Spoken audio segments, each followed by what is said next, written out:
वैश्विक महामारी corona virus का महासंकट जारी। देश में संक्रमितों की संख्या 2,66,000 के पार। कोरोना से जान गंवाने वालों का आंकड़ा 7,466। संक्रमण से ठीक होने वालों की संख्या 1,29,000 से ज्यादा। केंद्रीय गृह मंत्री अमित शाह भी हुए शायराना। बंगाल की वर्चुअल रैली में बोले शाह, सिर्फ हंगामा खड़ा करना मेरा मकसद नहीं, बंगाल में सत्ता बदलेगी और शपथ के 1 मिनट के अंदर आयुष्मान भारत योजना बंगाल में हो जाएगी लागू। प्रवासी मजदूरों के मामले में सुप्रीम कोर्ट का बड़ा फैसला। कहा, सभी मजदूरों का किया जाए रजिस्ट्रेशन।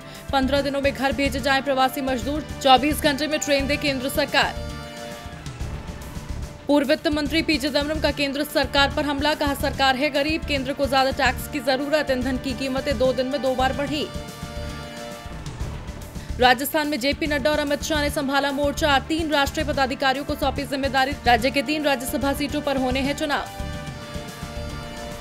कर्नाटक में बीजेपी को तीसरी सीट नहीं जीतने देगी कांग्रेस। राज्य में राज्यसभा चुनाव जीतने के लिए प्रत्येक उम्मीदवार को 44 विधायकों के समर्थन की होगी जरूरत। मल्लिकार्जुन खड़गे को अपने दम पर चुनाव जिताने में कांग्रेस को नहीं होगी कोई परेशानी।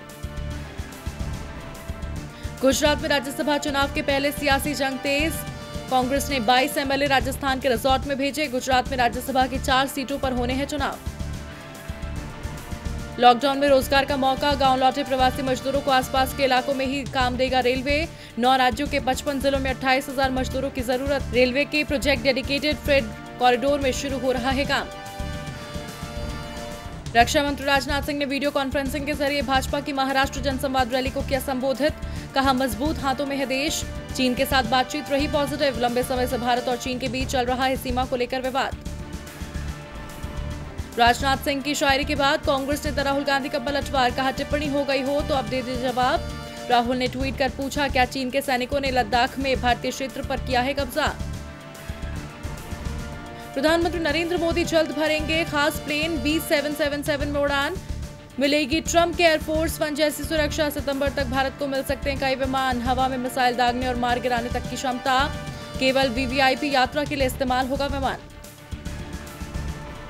लद्दाख में चीनी सेना की बढ़ी गतिविधियां। सैन्य कमांडरों में बातचीत के 2 दिन बाद ही LAC के पास नजर आए चीन के हेलीकॉप्टर।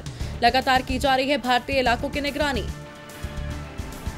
दुनिया भर में कोरोना ने मचाई तबाही। दुनिया में संक्रमितों का आंकड़ा 72 लाख के पार। महामारी से 35,37,000 लोगों को किया गया ठीक। अमेरिका में 20,26,000 से ज्यादा कोरोना से संक्रमित। उत्तर कोरिया के तानाशाह किम जोंग उन का बड़ा फैसला। किम जोंग उन और उनकी बहन किम यो जोंग की बैठक के बाद दक्षिण कोरिया से कम्युनिकेशन लाइन खत्म करने का लिया गया फैसला।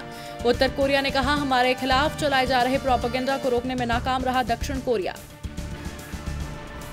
उबर अपने ग्राहकों के लिए ला रहा है खास सुविधा। ग्राहक अब कार घंटों के हिसाब से कर सकेंगे बुक। इस सेवा की शुरुआत होगी 189 रुपए प्रति घंटे। राइडर्स को कई अन्य पैकेज भी किए जाएंगे ऑफर। लोग अपनी जरूरत के हिसाब से चुन सकेंगे पैकेज।